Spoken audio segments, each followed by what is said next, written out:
jërëjëf sëñ Babacar Gueye connaissance du parti mooy xam sa parti buñ ko dee tekki ci wolof école du parti dafa jàpp ne militant bu nekk citoyen bu nekk su jëlee décision ne day engagé wu ci benn organisation politique waree fam gu njëkk moom mooy xam organisation boobu mooy ban organisation naka lañ ko créer ci ban contexte lañ ko créer ñi ko créer ñooy ñan lan mooy seen jaar-jaar loolu militant bu nekk war nga koo xam ndax bu ëllëgee boo taxaweek nit kat di waxtaan ak moom mu xam ne yow mi sa parti bi am na maanaa contexte bi ñu ko créer contexte bu méngoog li muy wax la kon boog sa parti bi parti bu am maanaa la looloo tax ñun toujours bu ñuy commencer ci benn structure on commence par la connaissance du parti module bi nag dañ ko xaaj juróom-ñaari pàcc bu njëkk bi mooy historique fu parti bi jógee ñaareel bi mooy turu parti bi ñetteel bi mooy bàkku parti bi devise am ñeenteel bi mooy signe distinctif yi moom mooy mandargay parti bi juróomeel bi mooy idéologie maanaam gis-gisu parti bi lan mooy xalaatam ci yan xalaat lañu teg doxalinu parti bi juróom-benneel bi mooy organisation naka la parti bi organisé woo juróom-ñaareel bi moom mooy naka la ñu saytoo parti bi di administration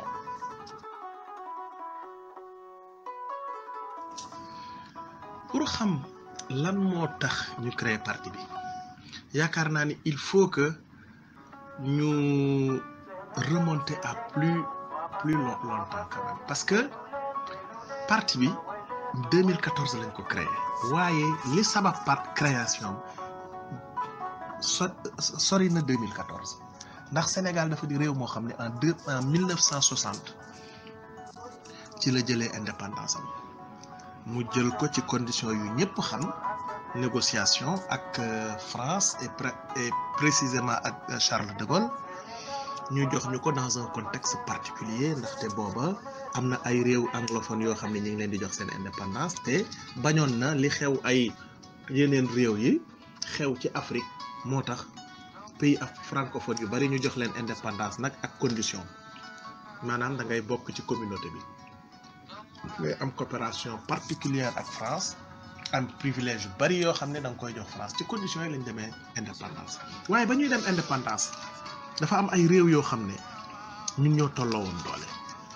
ñoo tolloo woon même niveau de développement réew yooyu mën nañ ci citer réew mu mel ni Tunisie réew mu mel ni Maroc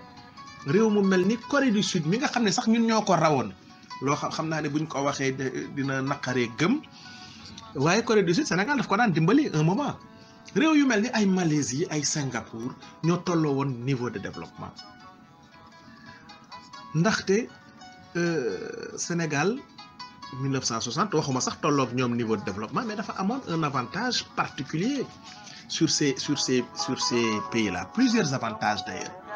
Sénégal bu muy dem indépendance réew la woon moo xam ne ki présentait toutes les conditions pour que quelques années plus tard mu nekk un pays émergent et ensuite un pays développé émergence bii ñuy tudd nii waroon na Sénégal waroon na ci nekk depuis très longtemps ba pare nekk ba jóge foofu dal di nekk un pays développé waaye ñu dawal 50 ans après Sénégal mel ni dafay jël ay jéego di ko def jëmale ko ginnaaw réew yooyu di jëm kanam réew yooyu dem di ñu raw ba raw ñu raw yu jéggi dayoo ba wëlbatiku di ñu dimbali am ci réew yoo xam ne sax dañuy jéem a coloniser économiquement réew mu mel ni Maroc il faut reconnaître que mi ñuy jéem a coloniser économiquement ndaxte bu ngeen ko xoolee ba xool ko lépp luy finance daanaka en tout cas li ëpp solo ci finance ci wàllu banque ak yooyu fi mu nekk nii Maroc moo koy contrôler fii au Sénégal ci waa ak yeneen marché yi ñu leen di jox ak yooyu donc loolu jaaxal ay ndaw yoo xam ne ay xarit lañu ñu ne waaw mais lan moo waral Sénégal amoon ces avantages là notamment amoon un état bu taxaw au moment où ñuy jël suñu indépendance amoon ay infrastructures yu taxaw infrastructure portuaire amoon nañ ko ndax amoon nañu port bu fonctionnel amoon infrastructure aéroportuaire amoon infrastructure ferroviaire et routière amoon ay université amoon nañu sax benn université boo xam ne réew yooyu fi lañ daan yónni seen ay doom di jàng ba léegi sax ñu ngi fi yónni seen ay doom di jàng ñu ne waaw lan moo waral kon Sénégal 50 ans après ñu toll ci ndóol ba réew yooyu wëlbat raw ñu di ñu dimbali ñu ne dara waralu ko nag wax dëgg yàlla réponse bi ñu joxe mooy dara waralu ko lu dul ay njiit yu bon ak façon mu def politique bu bon.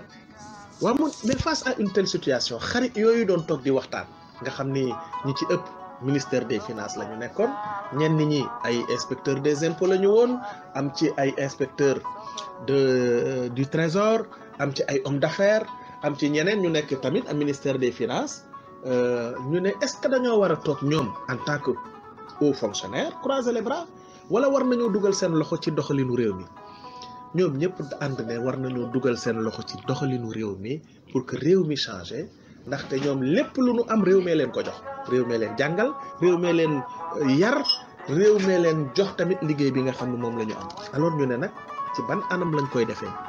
ci la waxtaan yu commencé nag ñenn nit ñi naan dañuy créer mouvement citoyen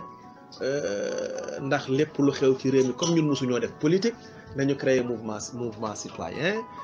lépp lu am solo ci réew mi dugal ci suñu kàddu ndax au moins ñu peser et cetera waaye ñu xam ne loolu jëmul kër ndaxte mouvement citoyen yi ngeen gis bu ci nekk nag daanaka am nga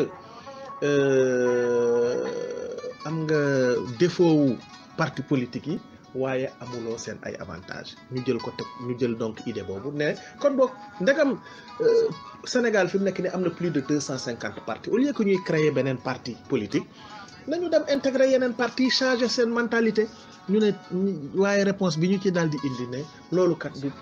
du solution bu baax ndaxte boo moytuwul boo fa duggee naan da nga leen di jéem a changer ñooñu ci seen bopp ñoom ñoo lay changer alors gis nañu nit ñu bari ñoo xam ne ils l'ont essayé mais finalement dañ leen mujj ñoom ci seen bopp lañu changer seen doxalin alors nag ci la ñu ne mais comme ñun c'est des questions politiques la ñu posé te question politique boo posé réponse politique la war a am waaw mais lu tax mënuñoo créer suñu parti il y a plus de 250 partis peut-être ce sera au lieu que ñuy xalaat ne ce sera un parti de plus mais ñun dañu am un discours boo xam ne wóor nañu ne c'est un discours progressiste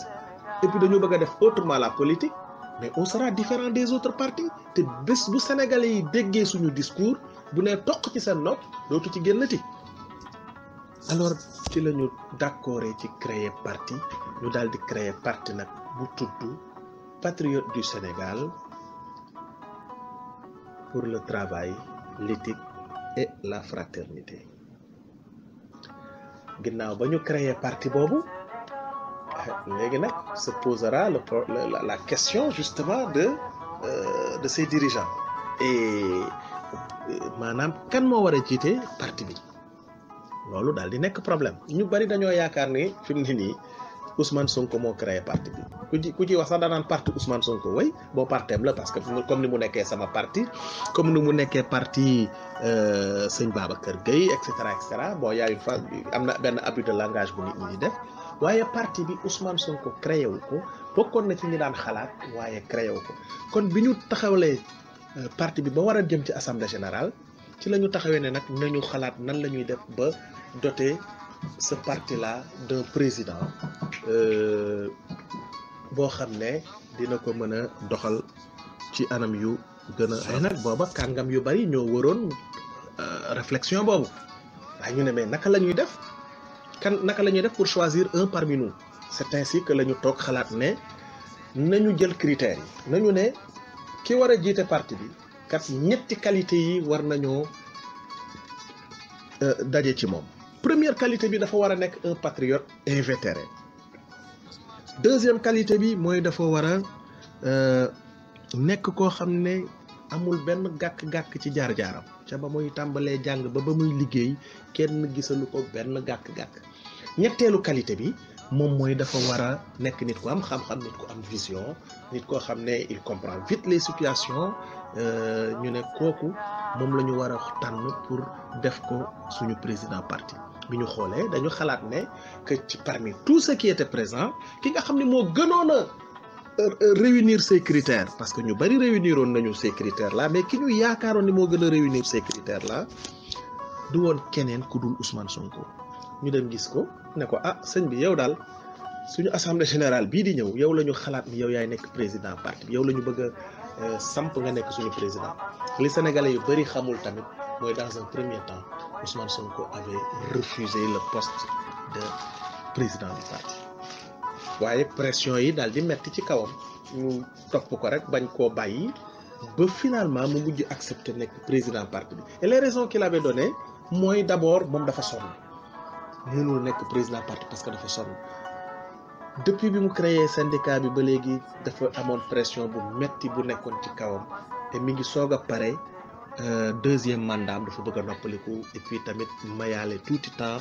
à sa famille bi nga xam ne xawoon na ko perte tamit ci liggéeyu syndicat bi. deuxième raison bi mooy moom musul def politique te xam na boppam mooy bis bu jëlee engagement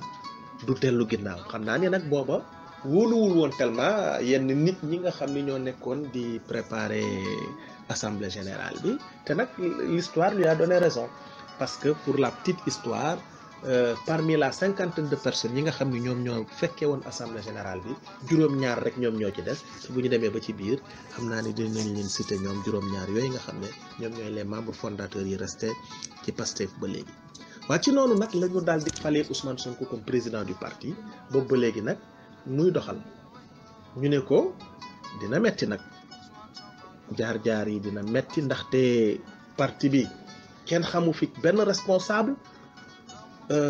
li ñu baaxoo gis fii au Sénégal mooy nit parti yi nga xam ne ñoo fi am maanaam mun naa leen citer parti socialiste APR parti démocratique sénégalais URD AFP bokk gis-gis yooyu parti bu ngeen ko seetloo parti lañu yoo xam ne ñi leen créé seen tour daf leen a jiitu nit ki day ñëw nekk ci nguur am fa ay ndombay tànk yu bari nekk fa ministre nekk fa premier ministre nekk fa président assemblée nationale xëy xuloo ak waa parti bi wala parti ba daanu mu daal di cay génn daal di créer parti am boobu fekk na turam jiitu na ko ba du am problème mu accès aux médias ndaxte médias yi nag concurrence bi toll na foo xam ne du ñu gis benn nit koo xam ne benn nit ku jóge fële rek ñu ne ñëw nag ñu invité la ci seen émission yi pour nga ñëw wax say wax. déedéet am na ñoo xam ne sax créé nañu seen parti lu mat 20 ans mënuñu fexe ba am benn émission loolu naroon na nekk nag un véritable obstacle alors il fallait que ñu taxawal une stratégie intelligente pour que nit ñi commencé dégg discours Pastef parce que wóoroon nañu ne bis bu discours